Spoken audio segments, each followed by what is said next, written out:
Тема моего обращения – ситуация на Украине. That was Russian President Vladimir Putin. He's saying the war in Ukraine is over. That's reason to cheer, right? Then why is the world not celebrating? More importantly, why is no one reporting it? It's because Putin did not say this. What you saw was a deep fake video. The face was his, the words were not. And yet, it's almost convincing, also dangerous. But that's not how it began. Deepfake started out as face swaps, a fun way to be someone else. Want to be the next Leonardo DiCaprio in Titanic? No problem. With some deepfake magic, you could sink with the boat. But as technology advanced, deepfakes got a little too real. The fakes started getting better and the apps behind them easier to use, and that poses a problem. Because for the longest time we've said that seeing is believing, but that may not be the case anymore. You shouldn't believe everything you see. It may be fake or a deep fake. What does that even mean? What is a deep fake? How can you spot one? Is it blurring the line between fiction and reality, and why should you care? Hello and welcome, I'm Palki Sharma, and on this show we'll try to read between the lines. This time, even between the pictures, the stated and the unstated, the obvious and the hidden, to bring you the full story. We're entering an era in which our enemies can make it look like anyone is saying anything at any point in time. One man with total control of billions of people's stolen data. We take the blame. I'm sorry we wrote this in like 6 days or something. Now, let's burn the script of season 8. All those videos that you just saw were deep fakes. They may look like the real person, but they are AI-generated imposters. Simply put, deep fakes are 21st century's answer to Photoshop. Let's take the term first, deep fake. The deep here stands for deep learning, and the fake just means fake. This is a form of artificial intelligence that makes images of fake events. And how is it done?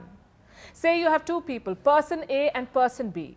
You want to swap their faces. First, you run their shots through an AI algorithm. It's called the encoder. You run thousands of shots through this encoder. It will start looking at the similarities between these two faces, and then the swap will begin. The AI compares the face frame by frame. It focuses on similarities and turns them into common shared features. That's another algorithm. And what does it do? It reconstructs the face of person A with the expressions and voice of person B.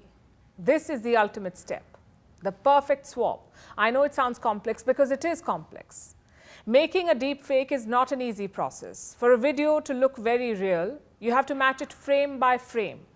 Now, a standard video has more than 20 frames, so you can imagine how complex this is, more than 1,000 frames to match every minute.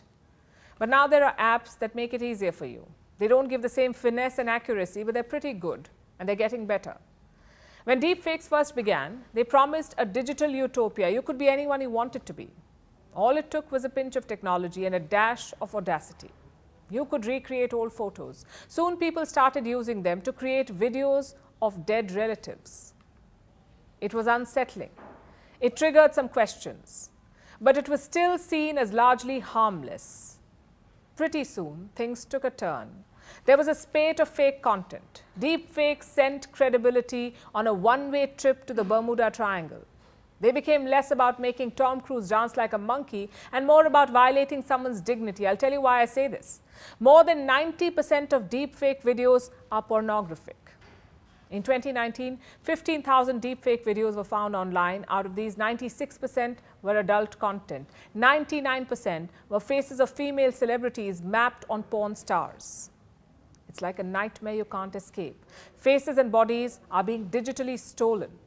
They're being stripped of their agency and cast in explicit videos. And it doesn't end there.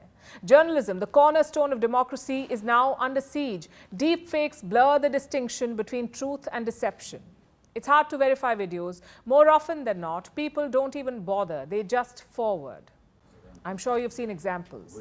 Last year, a video of Ukrainian President Volodymyr Zelensky made the rounds. It showed him asking soldiers to lay down their weapons, asking them to return to their families. The video was quickly flagged by Ukraine and the president himself, and so it was easy for Facebook to take it down. But it still created some hysteria.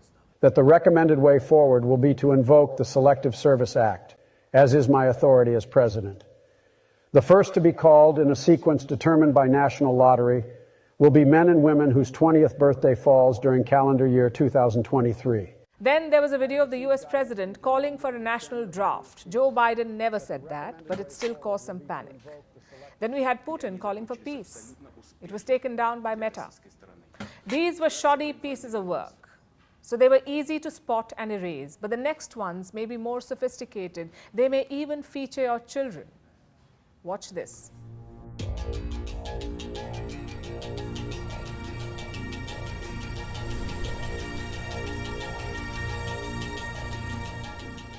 It's a scary prospect, and it's not limited to videos. There are doctored photos, like this one of Rishi Sunak pulling a substandard pint of beer. Then there are voice recordings. They're called voice skins or voice clones. In 2021, the voice of a company director was cloned. It led to a $35 million heist. It was an elaborate scandal that duped everyone. The company's insurers believe the voice was a deep fake. In Europe, 2 politicians got duped. They thought they were on a call with the mayor of Kiev. Again, it was a deep fake. And these are just some of the many such scams that have come to light. Some of them even use WhatsApp recorded messages. These practices are rampant and they affect you directly. So what can you do?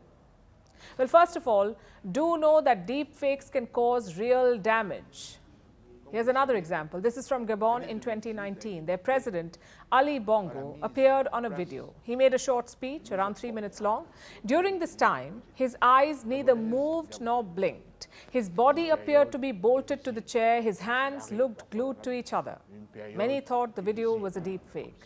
Ali Bongo had already been missing for a few months, so they feared that he may be dead.